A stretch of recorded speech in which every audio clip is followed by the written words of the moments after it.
Welcome to sports live presented by cool. আপনাদের সাথে আছি আমি মঞ্জুরি আজাদ, সেই সঙ্গে আমি রঞ্জন শান্ত। সাফ অনূর্ধ্ব 20 চ্যাম্পিয়নশিপের ফাইনালে আগামীকাল স্বাগতিক নেপালের বিপক্ষে লড়বে বাংলাদেশ। কাঠমান্ডুতে ম্যাচ শুরু হবে বাংলাদেশ সময় দুপুর 2:45 দ্বিতীয় সেমিফাইনালে টাই ব্রেকারে 4-3 গোলে ভারতকে হারিয়ে ফাইনালে জায়গা করে নেয় বাংলাদেশ। দুর্দান্ত এক জয় পেলেও দলের মূল গোলরক্ষক মেহেদী হাসান শ্রাবণের চোট বেশ দুশ্চিন্তায় ফেলে টিম ম্যানেজমেন্টকে।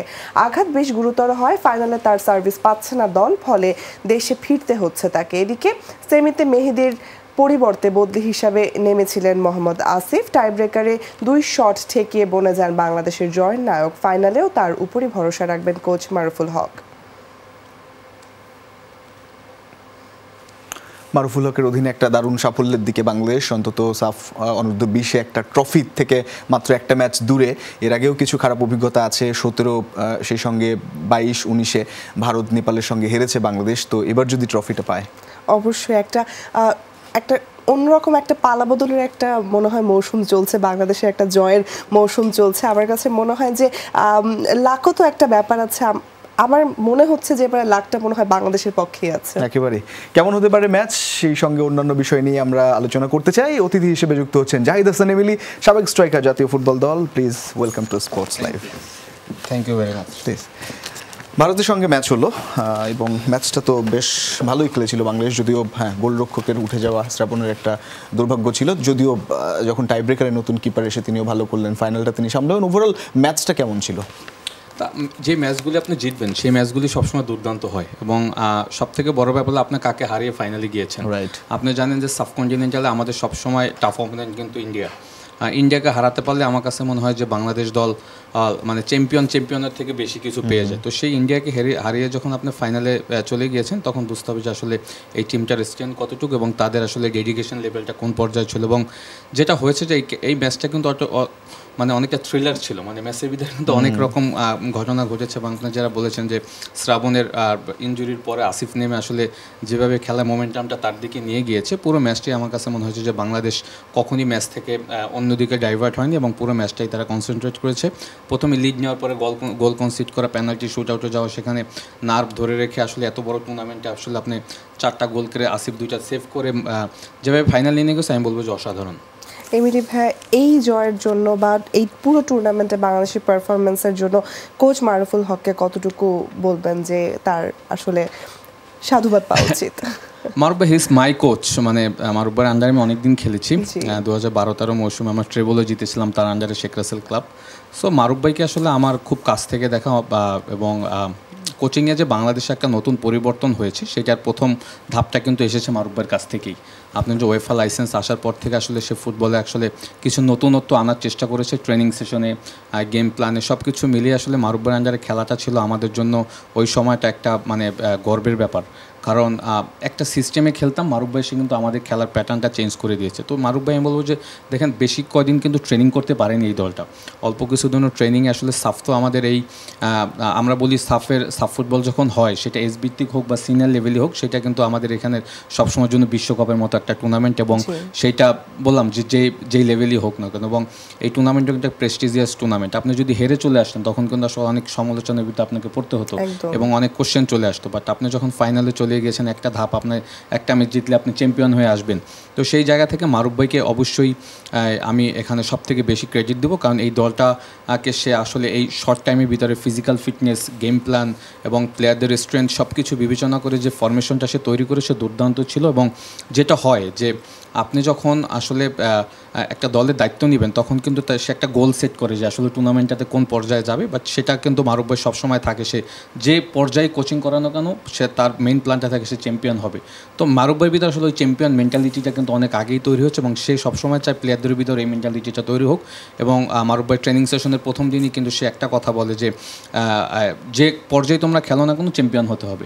সুতরাং আমি বলছি যে প্লেয়ারদের ভিতরে সে ওই জিনিসটা অ্যাডাপ্ট করেছে এবং প্লেয়াররা হয়তো তাকে বুঝতে পেরেছে। এবং তার আর আফটার ম্যাচ ইন্টারভিউতেও কিন্তু সে বলেছে যে প্লেয়াররা আসলে যে ডেডিকেশন দেখিয়েছে এবং যে উইনিং মেন্টালিটি দেখিয়েছে তার প্রতিফলনই কিন্তু আসলে আপনি দেখবেন ইন্ডিয়ার মতো শক্তিশালী দলকে হারিয়ে কিন্তু বাংলাদেশ ফাইনালে গিয়েছে।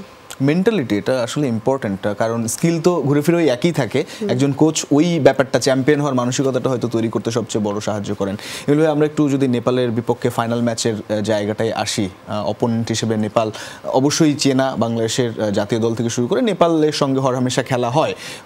মানে এর আগে তাদের সঙ্গে হারার যেমন ইতিহাস আছে, ভালো ভালো ম্যাচ জয়েরও ইতিহাস আছে। তো তাদের ঘরের মাঠে ফাইনাল কীরকম খেলাটা জমবে মনে হচ্ছে? না, ডেফিনেটলি ফাইনাল তো অবশ্যই জমবে, এটা আশা করাই যে। এবং ফাইনালে এখানে আসলে এককভাবে কেউ ফেভারিট না। ফাইনালে পৃথিবীর যে কোনো ফাইনালই যারাই খেলবে দুইটা দলই ফেভারিট থাকে, যে কেউ চ্যাম্পিয়ন হতে পারে। বাট যেটা হয়েছে যে নেপাল যেহেতু হোস্ট, তাদের একটা অ্যাডভান্টেজ অবশ্যই থাকবে। এবং নেপালের সাথে আপনি জানেন গ্রুপ পর্যায়ে একটা ম্যাচ কিন্তু বাংলাদেশ হেরেছে 2-1, যদি ওখানে কিছু মিস্টেক ছিল। বাট যেটা হয়েছে যে এই দলটাতে আসলে আমার কাছে মনে হয় যে কিছু ম্যাচ উইনিং প্লেয়ার রয়েছে, স্পেশালি ফ্রন্ট লাইনে যদি মিরাজ, আপনার নোভা এবং আপনি যদি রাহুলের কথা বলেন, তারা কিন্তু বেশ ভালো প্লেয়ার এবং আমাদের এখানে টপ লিগগুলিতে খেলে, প্রিমিয়ার লিগে খেলে। এবং যেটা হয় যে আন্ডার-20 দ্যাটস মিনস এখানে কিছু প্লেয়ার কিন্তু ন্যাশনাল টিমে কল পাওয়ার প্লেয়ারও আছে যারা এসে এখানে ন্যাশনাল টিমে জয়েন করবে।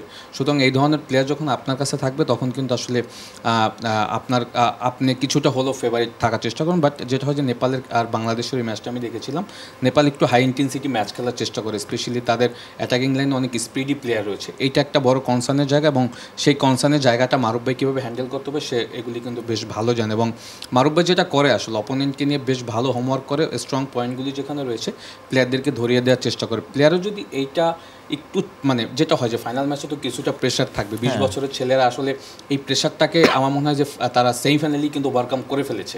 এখন যেহেতু ফাইনালে তাদের কিন্তু তাদের মেইন টার্গেটই থাকবে ট্রফিটা কীভাবে নেওয়া যায়। তো সেই জায়গা থেকে আমি বলবো নেপাল অবশ্যই টাফ অপোনেন্ট, বাট আমার কাছে মনে হয় যে বাংলাদেশ হারানোর মতো যোগ্যতা তাদের রয়েছে এবং তারা কিন্তু সেটা প্রমাণ করেছে সেমিফাইনালে। সুতরাং ওই সেমিফাইনাল ম্যাচটা জেতাতে যেটা হয়েছে যে একটা মেন্টাল স্ট্রেংথ কিন্তু তাদের তৈরি হয়েছে, বিশেষ করে ভারতকে হারানো, ডেফিনেটলি একটা মেন্টাল স্ট্রেংথ তৈরি হয়ে গেছে। ওইটা যদি আমার মনে হয় আগামীকালকে তারা শো করতে পারে, আমার মনে হয় যে বাংলাদেশের জেতার সম্ভাবনা অনেক বেশি রয়েছে। যারা আসলে এই যে ভোটাধিকার যাদের আছে বা যারা মূলত পরিবর্তনটা চান, তাদের তো চাইতে হবে, সেই জায়গাটা কেমন দেখছেন? না, সালাউদ্দিন ভাই যেটা বলছে উনি নির্বাচন সে করতেই পারে, এটা এখানে আমি তাকে কোনো রকম কোনো মানে তাকে আসলে কোশ্চেন করার কোনো রাইট আমাদের নাই, সে করতেই পারে। বাট যেটা হয়েছে যে আপনি ভোটারদের কথা বলেছেন, ভোটার দেখেন এখন কিন্তু একটা নতুন সিস্টেম হয়েছে, এটা হয়তো আমরা অনেকেই জানি না। মানে যারা ভোট দিত স্পেশালি মানে ডিস্ট্রিক্ট অ্যাসোসিয়েশন থেকে, এটা কিন্তু পুরোটা বিলুপ্তি করে দেওয়া হয়েছে। এখন কিন্তু নতুন এবং স্পোর্টস মিনিস্ট্রি থেকে কিন্তু সেখানে একটা প্রত্যেকটা স্পোর্টস মিনিস্ট্রি থেকে প্রত্যেকটা ডিস্ট্রিক্টে কিন্তু চিঠি গেছে, ওখানে কিন্তু স্পষ্ট লেখা আছে আসলে যারা ব্যক্তিগতভাবে ক্রীড়া স্পোর্টসের সাথে রিলেটেড তারাই আসলে এবার কাউন্সিলর হতে পারবে, তারাই ভোট দিতে পারবে। বাই দিস টাইম এখানে বোঝা যায় যে লাস্ট যারা ভোট দিয়েছে তারা কিন্তু এবার মানে ভোট দিতে পারবে না এই নির্বাচনে। সুতরাং এখান থেকে বোঝা যায় এখান ইজ ডিপেন্ড অন আসলে ডিস্ট্রিক্ট থেকে কারা আসলে কাউন্সিলর হয়ে আসছে এবং তারা আসলে কি চাচ্ছে, তারা কাকে চাচ্ছে, এইটা আসলে খুব একটা ইম্পর্টেন্ট বিষয়। আমার কাছে মনে হয় যে সেইখান থেকে ডিস্ট্রিক্ট থেকে দেখা যায় আমার ডিস্ট্রিক্টে লাইক যদি আমি আসি বা অন্য যারা স্পোর্টস সংগঠক রয়েছে তারা যদি কাউন্সিলর হয়ে আসে, তারা হয়তো বুঝতে পারবে যে ফুটবলের জন্য আসলে কাকে এই মুহূর্তে দরকার, কে হলে হয়তো ফুটবলের জন্য ডেভেলপ হবে। এই চিন্তাগুলি যদি করে আসে, আমার কাছে মনে হয় যে অক্টোবরে নির্বাচন আসে, তখন হয়তো একটা পরিবর্তন আমরা দেখতে পারি। আপনার একটা প্রসঙ্গ আছে, আপনারা মামুনুল ভাই আপনি বা আপনারা যে চট্টগ্রাম আবাহনীর দায়িত্ব নিলেন, এইরকম একটা সময়ে একাধিক ক্লাব তারা তো সরে গেল, শেখ রাসেল সহ বা যাচ্ছিল, আপনারা কথা বলছেন বা কাজ করছেন, কতটা গুরুদায়িত্ব এটা বা কতটা সম্ভব পরিবর্তন আনা? এটা একটা বিরাট চ্যালেঞ্জের ব্যাপার, কারণ আমরা সারা জীবন ফুটবল খেলেছি। এই দায়িত্বগুলি আসলে এত শর্ট টাইমের ভিতরে নিতে হবে বা এরকম একটা দায়িত্ব পড়ে যাবে সেটা আসলে কখনো চিন্তা করিনি। যেটা হয়েছে যে চিটং আবাহনীর যারা দায়িত্ব রয়েছেন তারা আসলে আমাদেরকে, আমরা তাদের কাছ থেকে দায়িত্ব নিয়েছি, তারা আমাদেরকে দায়িত্বটা দিয়েছেনও। যেটা হচ্ছে দায়িত্ব আমরা আসলে নিলে হবে না, এখানে আসলে দায়িত্বটা নিয়েছি শুধু প্লেয়ারদের কমিটমেন্টের উপরে। কারণ আমরা যেদিন দলবদল করেছে প্লেয়াররা 22 তারিখে লাস্ট দলবদল ছিল এবং রাত 10টার সময় আমরা গিয়ে কিন্তু ফুটবল ফেডারেশন আসলে প্লেয়ারদেরকে রেজিস্ট্রেশন করে শুধু প্লেয়ারদের কমিটমেন্টের উপরই। এখানে আমার ইচ্ছা ছিল না বা মামুনেরও ইচ্ছা ছিল না, কারণ প্লেয়ার আসলে যেভাবে হতাশ হচ্ছিল, একটা বছর যদি একটা প্লেয়ার না খেলে পরবর্তী সময় কিন্তু প্লেয়ারটা ক্যারিয়ারটা শেষ হয়ে যায়। সেখানে আমরা 36 জন প্লেয়ারকে রেজিস্ট্রেশন করেছি, ওই দিন রাতে যদি এই প্লেয়াররা রেজিস্ট্রেশন করতে না পারতো, দ্যাট মিনস এই সিজনটা কিন্তু তারা খেলতে পারতো না। সুতরাং ওই দিকটা চিন্তা করে, প্লেয়ারদের দিক থেকে বিবেচনা করেই কিন্তু আসলে আমরা দায়িত্ব নিয়েছি। বাট আমার কাছে মনে হয় যে দায়িত্ব নেওয়ার পর আসলে আমাদের চ্যালেঞ্জটা আরও বেশি বেড়ে গিয়েছে, কারণ এই প্লেয়ারদের থাকা খাওয়া সব কিছু মিলিয়ে এবং প্লেয়ারদের পেমেন্ট সব কিছু মিলিয়ে কিন্তু বড় একটা চ্যালেঞ্জের বিষয় আপনি জানেন। তো ওই চ্যালেঞ্জটা আমরা নিচ্ছি। দেখা যাচ্ছে আপনাদের সবার সহযোগিতা দরকার, কারণ ফাইন্যান্সিয়ালি এখানে কিন্তু বড় একটা হেল্প দরকার। তো সেইটা বলবো, যারা ক্রীড়া সংগঠক রয়েছেন, যারা স্পোর্টসকে ভালোবাসেন, তারা যদি আমাদেরকে একটু সাপোর্ট করেন, আমার কাছে মনে হয় এটা কোনো ব্যাপারই না। কারণ যেটা আপু বলেছে যে আসলে বাংলাদেশের প্রত্যেকটা সেক্টরেই কিন্তু পরিবর্তন আসছে। সুতরাং পরিবর্তন আনতে গেলে শুধু আমার একার পক্ষে সম্ভব না, সবাইকে একটা প্রপার সাপোর্ট দিতে হবে। এবং আমার কাছে মনে হয় যে দেখেন আমাদের বন্যা হচ্ছে, বন্যায় সব মানুষ আমরা ঝাঁপিয়ে পড়েছি, কেউ কিন্তু কোনো জায়গা থেকে কারো কোনো কমতি নেই। সুতরাং দেশকে এগিয়ে নিয়ে যেতে হলে প্রত্যেকটা সেক্টরে সবাইকে ঝাঁপিয়ে পড়তে হবে, সবাই সহযোগিতা দরকার। আশা করি আমরা সেই সহযোগিতা পেলে ওভারকাম করতে পারবো। আমরাও সেটাই আশা করব, ফুটবলের ভালো হোক একেবারে। এবং যেটা বলছিলেন আপনি শেষটাই, আসলে যেভাবে বন্যা কবলিত মানুষের পাশে পুরো দেশ একসঙ্গে হয়েছে, এতেই একটা বড় উদাহরণ যে কোনো সমস্যা সমাধান হয়তো মানুষ এগিয়ে আসলে, সবাই একসঙ্গে পরিবর্তনটা চাইলে, ভালো পরিবর্তন চাইলে সেটা সম্ভব এবং ভালোভাবে এগিয়ে যাওয়া সম্ভব। অসংখ্য ধন্যবাদ এমিল ভাই আজকে যুক্ত হওয়ার জন্য, এবং ফুটবলের উন্নতি হোক। ধন্যবাদ আপনাকে। আমি বাংলাদেশ দলের জন্য গুড লাক জানাতে চাই, কারণ আগামীকালকে বড় একটা হাই ইন্টেন্সিটি ম্যাচ হবে, ফাইনাল ম্যাচ হবে। আমরা অনেকদিন আসলে ইন্টারন্যাশনালি কোনো ট্রফি পাচ্ছি না, আমরা চাই এই ট্রফিটা বাংলাদেশ আগামীকাল। আশা করব এই যে টেস্ট জয় হলো বাংলাদেশের, এরপরে ফুটবলেও একটা বড় জয় আসবে আগামীকাল। 2023 বিশ্বকাপ ব্যর্থতার তদন্ত রিপোর্ট জনসম্মুখে প্রকাশ করা উচিত বলে মনে করেন সেই কমিটির সদস্য আকরাম খান। স্বীকার করেছেন সেই রিপোর্টে অভিযুক্ত করা হয়েছিল দু একজনকে। সেই সাথে বিসিবির বিতর্কিত পরিচালক ইসমাইল হায়দার মল্লিকের সাথে নিজের ব্যবসায়িক সম্পৃক্ততার কথা স্বীকার করেছেন আকরাম। তবে পরিচালক হিসাবে মল্লিক কেমন ছিলেন সেটা এখনই বলতে নারাজ তিনি।